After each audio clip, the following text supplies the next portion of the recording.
गोजोनथाव खौरां डिमाकुसि आरो मंगलदैनि थागिबि रायजो राजाफोरनि थाखाय।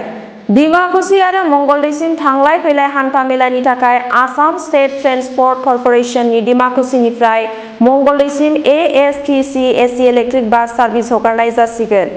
बे एएसटिसि एसि इलेक्ट्रिक बासखौ दिनै ट्रेन्सपर्ट मिनिस्टार श्री शरण बर'आ दिनै 22 जुनआव डिमाकुसि उदालगुरियाव बेखेवनानै होयो। फ्लेगिं अफ सेरेमनियाव आसाम सरकार हान्था मेला बिफाननि मन्थ्रि शरण बर'आ रायजो राजानि थांलाय फैलाय हान्था मेलानि थाखाय उदालगुरि जिल्लानि डिमाकुसियाव इलेक्ट्रिक बासखौ दिनै गोजोनथियै बेखेवनानै होबाय। डिमाकुसिनिफ्राय मंगलदैसिम बे इलेक्ट्रिक बासआ सानफ्रोमबो थांलाय फैलाय खालामगोन होननानै फोरमायदों। बेखेवनाय हाबाफारियाव बेरगाव ब्लकनि टिसिएलसिसि मासिगिरि बिक्रम दैमारी, एमएलए महेश्वर बर', एमसिएलए पल टप्प', एमएलए बिकन चन्द्र डेका आरो इएम लोमस्राव दैमारी, बेरगावनि एसडिअ रिंखां मुसाहारि बिथांमोना बाहागो लायो। टिसिएलसिसि चेयारमेन बिक्रम दैमारीया खौरांनि गेजेरजों मन्थ्रि आरो बिटिसिनि गाहाय हाग्रामा महिलारि बिथांमोनखौ खौरां बिजोंनि गेजेरजों साबायखर बावहरदों।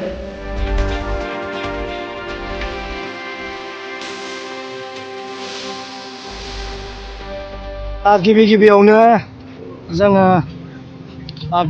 बिटिसिनि मुरब्बी अर्थात हाग्रामा महिलारि सारखौ धन्यबाद होनांगोन।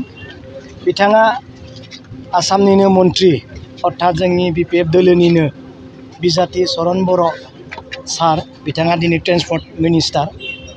बिथांखौ हाग्रामा महिलारि सारा गले गले बुंबाय थादों होननानै जोंनो मोनथिहोदों जे बिटिसिआव ग्रिन बास नांगौ। दा हाग्रामा महिलारि सारा बुंनाय लेखायै दिनै 1 मासनि गेजेरावनो बे बिटिसिआव ग्रिन बासनि जोंहा जुरिजेननाया जाबाय। दा प्रथम नैबे आंनि बियाब अर्थात भेरगाव समस्तिनिफ्राय बा बे डिमाकुसि टाउननिफ्राय लानानै जोंहा मंगलदै टाउनसिम बे जुरिजेननाया जागोन। बेनिखायनो आङो समस्तिनि सासे मुरब्बी हिसाबै आङो हाग्रामा महिलारि सार आरो शरण बर' सार आरो लोगोसे जेसेबां जोंनि मिनिस्टारफोर दङ, लोगोसे जोंहा हेमन्त बिश्व शर्मा सार, बिथांनि सिङावनो थानाय जोंहा शरण बर' सार, बिथांमोनखौ आंनि गोसो गोरबोनिफ्राय समस्ति जानानै साबायखर बावदों। आरो आं रायजोखौ खावलायनो हास्थायगोन जोंनि जिथु ग्रिन बास बेखौ गोबां जोथोन आरो आदर लानांगोन।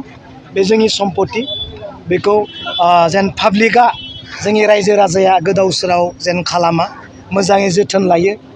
मोजाङै जों गावनो जोथोन लाब्लासो बेखौ जों मोजाङै मेनटेन खालामनो हागोन। बेखौ आं रायजोनि सिगाङाव खावलायबाय। आरो बिब्दिनो जोंहा खोथा होबावदों जोंहा साहा ओनसोलनिफ्राय ओरै खैराबारि जानानै नामखला जानानै बायहाथासिम थांनाय लामायाव ग्रिन बास होनायनि खोथा जोंनो खोथा होबावदों। बियो निस्सय जागोन।